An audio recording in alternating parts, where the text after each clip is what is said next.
बिस्मिल्लाहिर्रहमानिर्रहीम। मैं हूँ बीना खान और आप देख रहे हैं आपका अपना यूट्यूब चैनल कुकिंग वर्ल्ड। मेरे तमाम देखने, सुनने और पसंद करने वालों को मेरा बहुत बहुत सलाम। मेरी आपसे गुजारिश है कि कोई भी काम शुरू करने से पहले एक मर्तबा मोहब्बत से दुरूद पाक ज़रूर पढ़ लिया करें ताकि अल्लाह ताला की मदद और खुशनुदी शामिल हाल रहे। आज मैं अपने किचन में बनाने जा रही हूँ शलजम गोश्त। जाती सर्दियाँ हैं तो मैंने सोचा कि सर्दियों की ये सौगात पत्तों वाला शलजम आपके लिए बनाया जाए। तो चलें किचन में चलते हैं। तो भाई हम हैं अपने किचन में और बना रहे हैं बहुत ही मज़ेदार शलजम गोश्त। जाती सर्दियां हैं तो मैंने सोचा कि सर्दियों की ये सौगात आपके लिए बनाई जाए।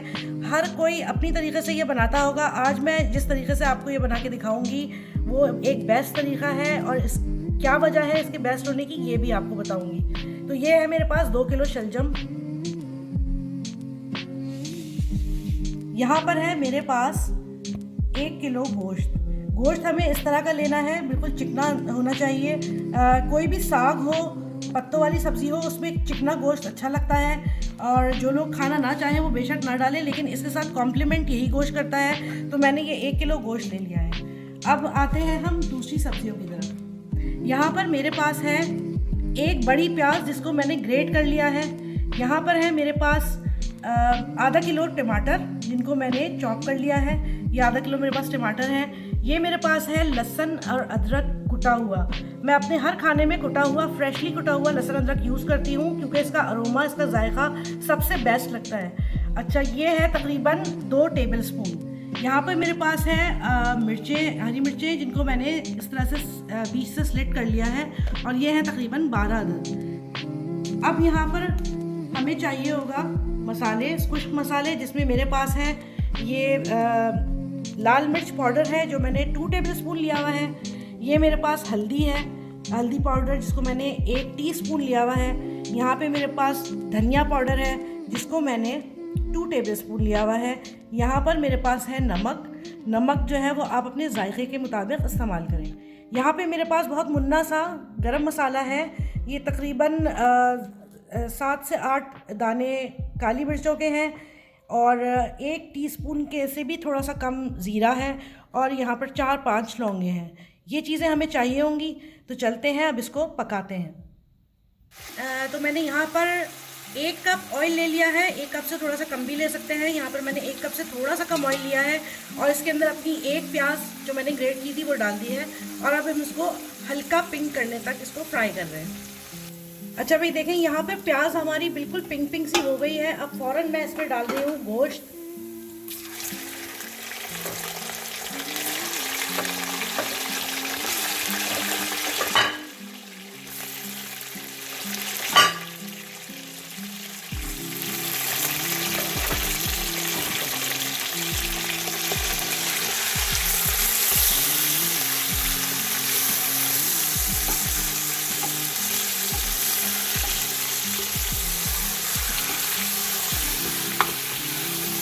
गोश्त का जब तक कलर चेंज ना हो जाए आपने ऑयल में इसको भूनना है इसी तरह से।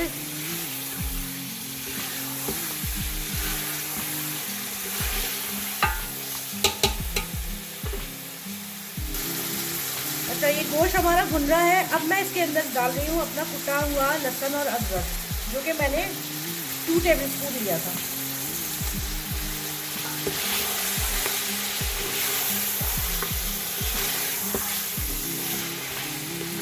अच्छा भाई, अब मैं आपको यहाँ बताती हूँ कि इसमें डिफरेंट क्या है। इस वाले शलजम गोश्त के अंदर डिफरेंस ये है कि अमूमन लोग जो शलजम गोश्त बनाते हैं उसके लिए जो गोश्त है उसको आप मसाले डाल के और उसको गला लेते हैं और उसके बाद उसको भून लेते हैं। उसके बाद उसमें आप साग डालते हैं, फिर आप साग को पकाते हैं। यहाँ पे हमने करना ये है कि मैं इस गोश्त को भून रही हूँ, सारे मसाले डाल के भून लूँगी, लेकिन मैं इसको गलाऊँगी नहीं। तो मैं आपको ये बता रही थी कि गोश्त को हमने इसके अंदर मसाले डाल लेने हैं। मसाले डालने के बाद इनको भून लेना है अच्छी तरह। भूनने के बाद उसके बाद मैं इसमें फ़ौरन साग डाल दूँगी। मैं गोश्त को गलने का इंतज़ार नहीं करूँगी। इसकी बेसिक वजह यह है कि जो कोई सा भी साग हो उसे पकने के लिए एक टाइम चाहिए होता है। उसको भी धीमी आंच पे रख के पकाना पड़ता है। ये सब आप लोग जानते होंगे अच्छी तरह के। साग जितना डिशेस के बने, कोई सा भी साग हो वो बहुत टेस्टी बनता है। तो यहाँ पे हम अपना टाइम बचाने के लिए यहाँ पे हम गोश्त को गलाएंगे नहीं, बल्कि इसको भूनने के बाद फ़ौरन हम अपना साग डाल देंगे और फिर दोनों चीज़ें एक साथ गलेंगी। इससे हमारा बहुत टाइम भी सेव होगा और बेइंतहा लजीज इसका जायका निकलता है। गोश्त का और साग का दोनों का मिक्स होकर जब ये जायका बनता है तो आप मुझे यकीनन ज़रूर कमेंट करके बताइएगा कि आपको ये टिप कैसी लगी और ये तरीक़ा किस तरह का लगा। मुझे ये तरीक़ा बहुत पसंद है, मेरे घर वालों को भी ये तरीक़ा बहुत पसंद है, इसलिए यहाँ मैंने कोशिश की कि आपको इसके बारे में बताऊँ। तो आप ज़रूर इसको ट्राई करिएगा। अब मैं इसके अंदर शामिल करने वाली हूँ अपने सारे के सारे टमाटर जो कि मैंने लिए थे आधा किलो। ये देखें, ये मेरे पास आधा किलो टमाटर थे, ये मैं इसमें शामिल कर रही हूँ।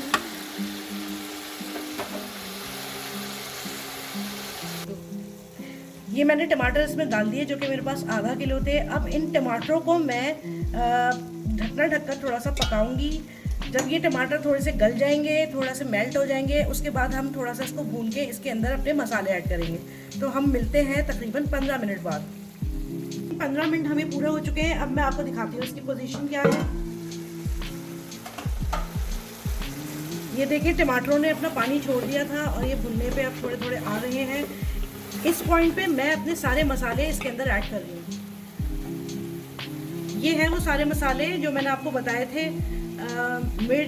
सुरख मिर्च पाउडर है, हल्दी है, धनिया है, नमक है और 3 हमारे गरम मसाले हैं जो मैं आपको पहले बता चुकी हूँ। ये सारी की सारी चीज़ें मैं इसके अंदर शामिल करने जा रही हूँ।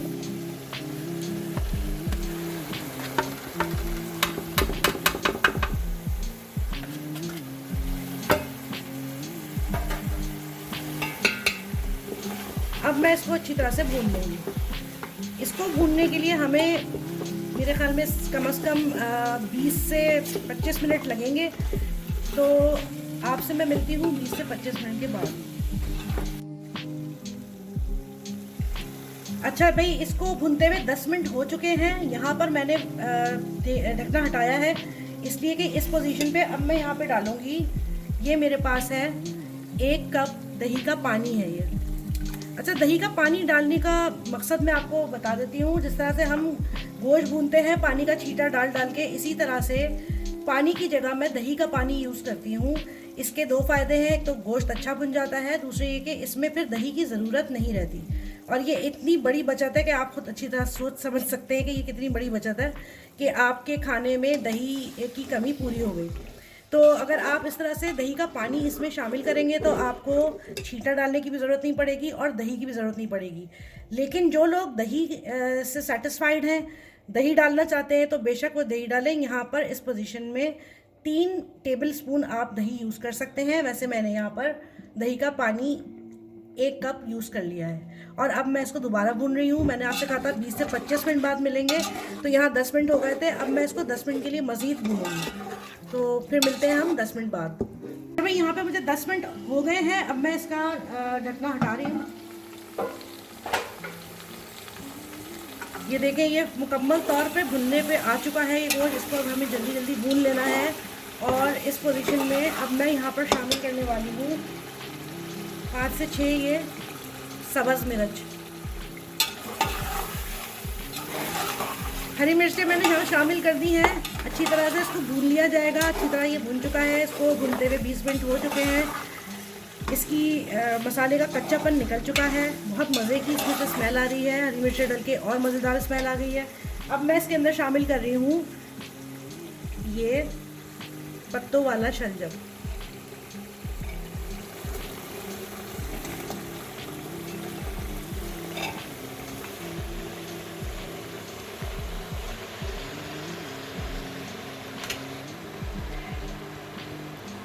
अच्छा भाई, देखें, ये मैंने इसमें साग शामिल कर दिया है। अब मैं मसाला और साग दोनों को मिक्सअप कर रही हूँ। अच्छी तरह इसमें चमचा चलाएं ताकि आपका साग और आपका मसाला और आपका गोश्त सब चीज़ें यकजान हो जाए। हर चीज़ के अंदर एक दूसरे की क्वालिटीज़ जज्ब हो जाए। इसके बाद मैं इसको रख दूँगी दम पर। पहले मैं थोड़ा सा इसको 10 मिनट तेज़ आंच पे रखूँगी और जब ये अपना पानी छोड़ देगा तो फिर मैं फ्लेम स्लो कर दूँगी और हम उसको जब तक पकाएंगे जब तक गोश्त और साग अच्छा सा गल नहीं जाता। अच्छा भाई, अब मैं इसको खोल के आपको दिखाती हूँ। इसमें साग डाल दिया था और इसको मिक्स कर दिया था। इसको थोड़ा धीमी आंच पे हमने छोड़ दिया था। अब साग सारा नीचे बैठ गया है हमारा। और अब मैं इसके अंदर शामिल कर रही हूँ, ये 1 कप पानी है, इसको मैं शामिल करूँगी इसमें। थोड़ा सा चमचा चलाएंगे, आंच हमारी फुल होगी। और जब ये इसके अंदर थोड़ा सा उबाल आ जाएगा तो फिर मैं इसको दम पे रखूँगी। और ये जब तक दम पर रहेगा, जब तक हमारी डिश रेडी नहीं हो जाती, हमारा गोश्त नहीं गल जाता और हमारा साग अच्छा सा नहीं गल जाता। तो समझ लें कम से कम 1 घंटा इसको हम दम पे रखेंगे ताकि हर चीज़ गल जाए। अब मैं आपसे मिलती हूँ 1 घंटे बाद। बिस्मिल्लाहिर्रहमानिर्रहीम, हम वापस आ चुके हैं। हमारे इस सालन को बनते हुए 1.5 घंटा हो चुका है। अब हम इसकी पोजीशन दिखाते हैं आपको। ये देखें, ये कितना मज़ेदार जो है वो आपका शलजम गोश्त तैयार हो चुका है। तेल ऊपर आ चुका है, गोश्त गल चुका है, साग बिल्कुल शक्ल से ही बहुत मज़े का, जूसी और गला हुआ लग रहा है। अब मैं इसका आपको फाइनल लुक दिखाती हूँ। बिस्मिल्लाहिर्रहमानिर्रहीम। तो भाई ये है हमारी डिश का फाइनल लुक। आप देख सकते हैं कितनी मज़ेदार लग रही है शक्ल से ही। इसको आप हरी मिर्चों के साथ गार्निश करें। बहुत ही उम्दा और बहुत ही गला हुआ गोश्त और बहुत ही मज़ेदार जूसी साग बिल्कुल तैयार है। अगर आपको मेरी ये रेसिपी पसंद आई तो प्लीज़ मुझे कमेंट ज़रूर करें। और अगर आपको मेरी रेसिपीज़ पसंद आ रही हैं तो मेरे चैनल को लाइक करें और सब्सक्राइब करें। और मेरी नई आने वाली तमाम वीडियोस की नोटिफिकेशन के लिए बेल आइकन को प्रेस कर दें। अपना बहुत ख्याल रखें और अपने इस चैनल का भी, और मुझे दुआओं में याद रखें। अल्लाह हाफिज़।